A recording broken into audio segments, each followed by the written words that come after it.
நிகழ்ச்சிகளை நடத்தி கொண்டிருக்கின்றோம். இன்றைய தினம் இந்த நிகழ்வு நடைபெற்றுக் கொண்டிருக்கக்கூடிய இதே நேரத்தில் மதுராந்தகத்தில் வர்த்தக சங்கத்தினுடைய அழைப்பின் பேரிலே பங்கு கொண்டு உரையாற்றி இருக்கின்ற நம்முடைய தமிழ்நாட்டினுடைய முதலமைச்சர் தளபதி மு.க. ஸ்டாலின் அவர்கள் ஒரு முக்கியமான ஒரு அறிவிப்பை இங்கே செய்திருக்கின்றார்கள். மே 5 அதிகாரப்பூர்வமாக அரசு தரப்பில் வணிகர் தினமாக கொண்டாடக்கூடிய அனுஷ்டிக்கக்கூடிய அரசாணை விரைவிலே வெளியிடப்படும் என்ற ஒரு சிறப்பான அறிவிப்பை இந்த நேரத்தில் செய்திருக்கிறார்கள். எனக்கு முன்னர் உரையாற்றியவர்கள் எல்லாம் நம்முடைய அமைச்சர்கள், முன்னாள் அமைச்சர்கள், அதே போல நம்முடைய சட்டமன்ற உறுப்பினர் இந்த அரசு வணிகர்களுக்கு செய்திருக்கக்கூடிய பல்வேறு சிறப்பான திட்டங்களை எல்லாம் எடுத்து சொன்னார்கள். அந்த அடிப்படையில் இங்கே பல்வேறு நிகழ்வுகளை எல்லாம் அவர்கள் இங்கே கோடிட்டு காட்டினார்கள். இந்த நிகழ்விலே நம்முடைய மனிதநேய மக்கள் கட்சியினுடைய துணை பொதுச் செயலாளர் அருமை சகோதரர் தாம்பரம் யாக்கூப் அவர்களும் பங்கு கொண்டிருக்கின்றார்கள். மனிதநேய வர்த்தக சங்கத்தை பொறுத்த வரைக்கும் அன்றாடம் நடைபாதைகளிலே வியாபாரம் செய்து கொண்டிருக்கின்ற சாதாரண சாமானிய வணிகர்களுடைய உரிமைகளை நிலைநாட்டுவதற்கு அது பல்வேறு வகையான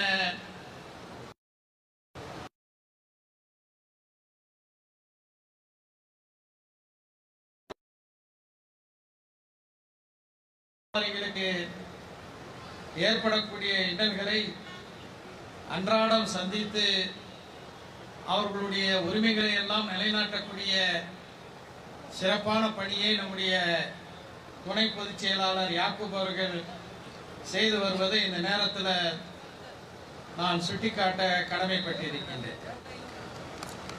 அருமை சகோதரர்களே, சகோதரிகளே, வணிகர் தினம், வணிகர்களுக்கு அரசு தரக்கூடிய நலத்திட்டங்கள், இவற்றை பற்றியெல்லாம் விரிவாக இங்கே உரையாற்றியவர்கள் எடுத்து சொன்னார்கள். வணிகர்களுக்கு என்று ஒரு நலவாரியம் இருக்கின்றது. அந்த நலவாரியத்தில் பலதரப்பட்ட வணிகர்களும் அவர்கள் நடைபாதை வியாபாரிகளாக இருந்தாலும் சரி, காலணிகளை தயாரிக்கக்கூடியவர்களாக இருந்தாலும் சரி, இன்னும் பிற வர்த்தகத்தை செய்யக்கூடியவர்களாக இருந்தாலும் சரி, அனைவர்களுக்கும் பல நல்ல திட்டங்களை அரசு வைத்திருக்கின்றது. இந்த வாரியங்கள் அவர்களுக்கு உதவுவதற்காக இயங்கிக் கொண்டிருக்கின்றார்கள். வணிகர் சங்கத்தை சேர்ந்த நம்முடைய சகோதரர்களும் சகோதரிகளும் இந்த நலத்திட்டங்களை பற்றி எல்லாம் அவர்கள் முதலிலே நன்றாக அறிவதோடு மட்டுமல்லாமல் இந்த சங்கங்களிலே நம்முடைய வியாபார பெருமக்களை எல்லாம் என்னென்ன வியாபாரம் செய்கிறார்களோ அதற்கேற்ற அந்த சங்கத்திலே அவர்களை உறுப்பினராக்கி அரசாங்கத்தினுடைய நலத்திட்டங்கள் அனைத்தும் அனைத்து மக்களுக்கும் சென்றடைவதற்கான ஒரு உறுதியை இந்த தினத்திலே நாம் ஏற்றுக்கொள்ள வேண்டும். அரசாங்கத்தில் ஏராளமான திட்டங்கள் இருக்கின்றது. இந்த திட்டங்களினுடைய சிறப்புகளை பற்றி நாம் பேசலாம். ஆனால் அந்த திட்டங்கள் மக்களுக்கு சென்றடைய வேண்டும். சென்றடைய வேண்டும் என்றால் அதை பற்றியான விழிப்புணர்வு மக்களுக்கு மத்தியிலே ஏற்படுத்தப்பட வேண்டும். அந்த விழிப்புணர்வை ஏற்படுத்தக்கூடிய ஒரு தலையாய பணி மனிதநேய வர்த்தக சங்கத்திலே தங்களை இணைத்துக் கொண்டு செயல்படக்கூடிய சகோதரர்களுக்கும் சகோதரிகளுக்கும் உண்டு என்பதை இந்த நேரத்தில் நான் எடுத்து சொல்ல கடமைப்பட்டு இருக்கின்றேன். அருமை சகோதரர்களே, சகோதரிகளே, இவெல்லாம் ஒரு பக்கம் இருந்தாலும் கூட இந்த நேரத்தில்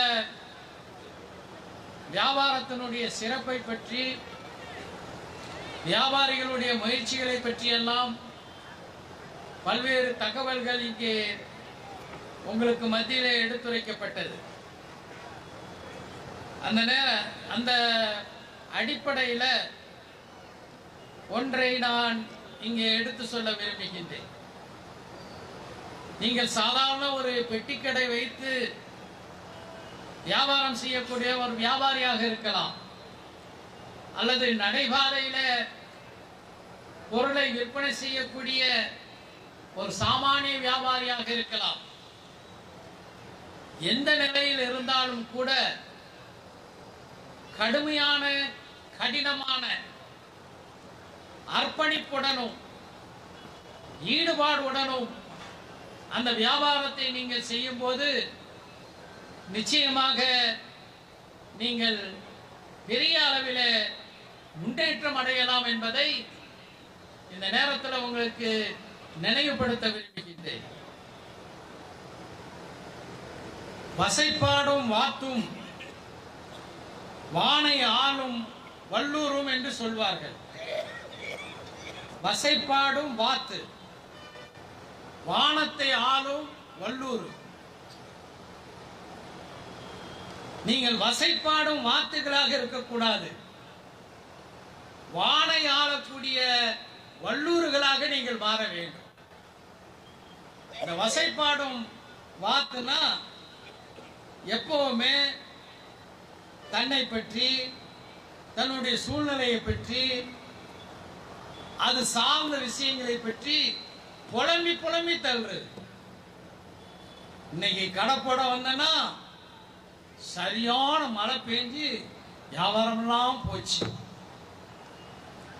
அல்லது இன்னைக்கு இவ்வளோ பணத்தை வச்சு முதலீடு செஞ்சு கதையை திறந்தனா 108 டிகிரி. தூத்துக்குடி மாவட்டம் இது பேச்சுவாக்கில் போய் ஒரு கஸ்டமருங்கிறது, ஒரு வாடிக்கையாளர் என்பது பல நூறு வாடிக்கையாளராக பெருகக்கூடிய ஒரு வாய்ப்பு இருக்கின்றது. சென்னை மண்ணடியில எங்களுடைய குடும்பம் வாழ்ந்து கொண்டிருந்த மண்ணடியில அந்த தம்முச்செட்டி தேர் முனையில பாலன் ஸ்டோர்ஸ் என்று ஒரு சின்ன கடை. அந்த கடையில வெறும் பிஸ்கட்டு, தின்பண்டங்கள் இது மட்டும்தான் விற்பனை செய்வாங்க, வேற எதுவுமே இருக்காது. ஆனால் மண்ணடி தெரு தொடக்கத்திலிருந்து பிராட்வேயிலிருந்து அந்த பக்கம் முடியும் வரை, மூர் ஸ்ட்ரீட் வரை ஏராளமான பெட்டி கடைகள், பலசரக்கு கடைகள், பிஸ்கட் விற்கக்கூடிய கடைகள் இருந்தாலும் கூட அந்த சின்னஞ்சிறு பாலன் ஸ்டோர்ல அவ்வளவு கூட்டம் நிற்கும். என்ன காரணம் என்றால் அவர்கள் விற்பனை செய்தது தரமான பொருளை, அது மட்டும் இல்லாம கொள்ளை லாபம் வைக்காமல் நியாயமான லாபத்தை வைத்து அவர்கள் விற்பனை செய்தார்கள். ஒட்டுமொத்த மண்ணடியும் பிஸ்கட் வாங்குறதா இருந்தா பாலன் ஸ்டோர்ல தான் போய் விற்பாங்க.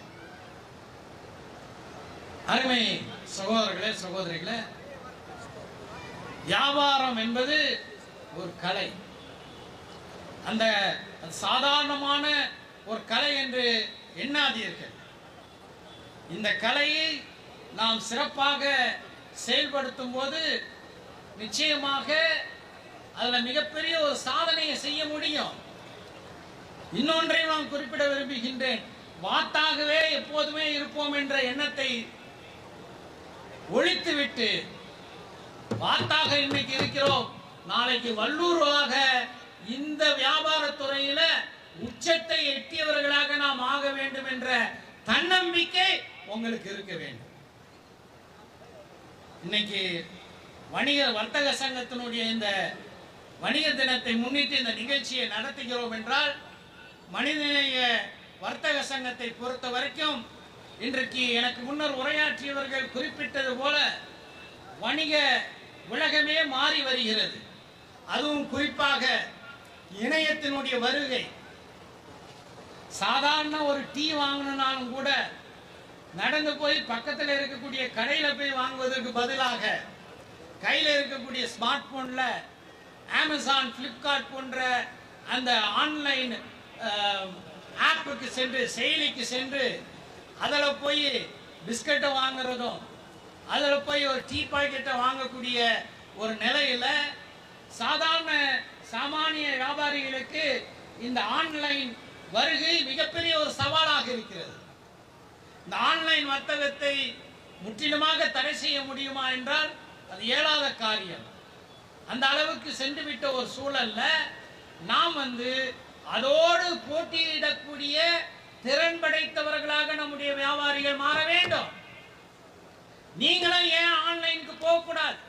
ஆன்லைன்ல வியாபாரம் செய்வது ஒரு பெரிய வித்தல்ல, பெரிய அதிகமான முதலீடு தேவைப்படக்கூடிய ஒன்று அல்ல. சாதாரண முதலீடோடு நீங்க அன்வர் ஸ்டோர்ஸ்னு ஒரு கடையை நடத்துகிறீர்கள் என்றால் அதே அன்வர் ஸ்டோர்ஸ் ஆன்லைன்லையும் உங்களால் தொடங்க முடியும். அதற்கான வழிகாட்டுதல்களை தருவதற்கு மனிதநேய வர்த்தக சங்கம் தயாராக இருக்கிறது. இப்படியான ஒரு போட்டி நிறைந்த இந்த வியாபார யுகத்திலே நம்முடைய வியாபாரிகளை சிறப்பான வியாபார தலகர்த்தர்களாக உருவாக்க வேண்டும் என்பதற்காக வேண்டிதான் மனிதநேய வர்த்தக சங்கத்தினுடைய அடுத்த பாய்ச்சலாக மனிதநேய பிசினஸ் லீடர்ஸ் ஃபாரம், MVSBLF, மனிதநேய வர்த்தக சங்கம் பிசினஸ் லீடர்ஸ் ஃபாரம், வியாபார தலக்கர்த்தர்களுடைய பேரவை என்ற ஒன்றை இன்ஷா அல்லாஹ் உருவாக்கவிருக்கின்றோம்.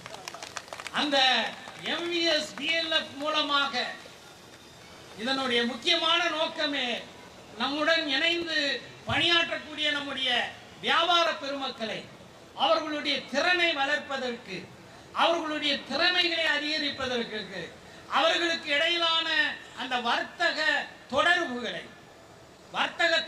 என்று சொல்லும் போது நீங்கள் விற்பனை செய்யக்கூடிய ஒரு பொருளை ஒருவர் தயாரிக்க கூடும். அந்த தயாரிப்பாளரிடம் நீங்கள் சகாயமான விலையில அந்த பொருளை வாங்க உங்களுக்கு வழி காட்டப்படும். அதே போல இதை வாங்கக்கூடியவர்களுக்கும் வழிகாட்டப்படும். இது தமிழ்நாட்டில் மட்டுமல்ல, தமிழ்நாட்டை தாண்டியும் கூட சர்வதேச அளவில் உங்களுடைய வியாபாரத்தை பெருக்குவதற்காக வேண்டிதான் இந்த MVSBLF மனிதநேய வர்த்தக சங்கத்தினுடைய பிசினஸ் லீடர்ஸ் போரம் என்ற அந்த அமைப்பை, துணை அமைப்பை இன்ஷா அல்லாஹ் தொடங்கவிருக்கின்றோம். அதை பற்றியான அதிகாரப்பூர்வமான அறிவிப்பெல்லாம் இன்ஷா அல்லாஹ் நம்முடைய மனிதநேய மக்கள் கட்சியினுடைய தென்மண்டல மாநாடு மதுரையிலே நடைபெறவிருக்கின்றது. அந்த மனிதநேய மக்கள் கட்சியினுடைய மதுரை மாநாட்டில் இதை பற்றியான முழுமையான அந்த MVSBLF தொடக்கமும் அந்த மாநாட்டில் இன்ஷா அல்லாஹ் நடைபெறும். ஆக வணிகர்களுடைய நலனை பாதுகாப்பதற்காக, உரிமைகளை பாதுகாப்பதற்காக, வணிகத்தை பெருக்குவதற்காக, வணிகர்களை திறம்படைத்தவர்களாக உருவாக்குவதற்காக வேண்டிதான் இந்த MVS மனிதநேய வர்த்தக சங்கம் செயல்படுகிறது. இதுல இன்னும் அதிகமான சகோதர சகோதரிகளை சேர்த்து MVS-ஐ பலப்படுத்துவோம். MVS-ஐ பலப்படுத்துவது உங்களையும் உங்கள் வியாபாரத்தையும் பலப்படுத்துவதற்கான வழிமுறை என்பதை இந்த நேரத்தில் மீண்டும் எடுத்துரைத்து இந்த வாய்ப்புக்கு நன்றி தெரிவித்து விடைபெறுகிறேன்.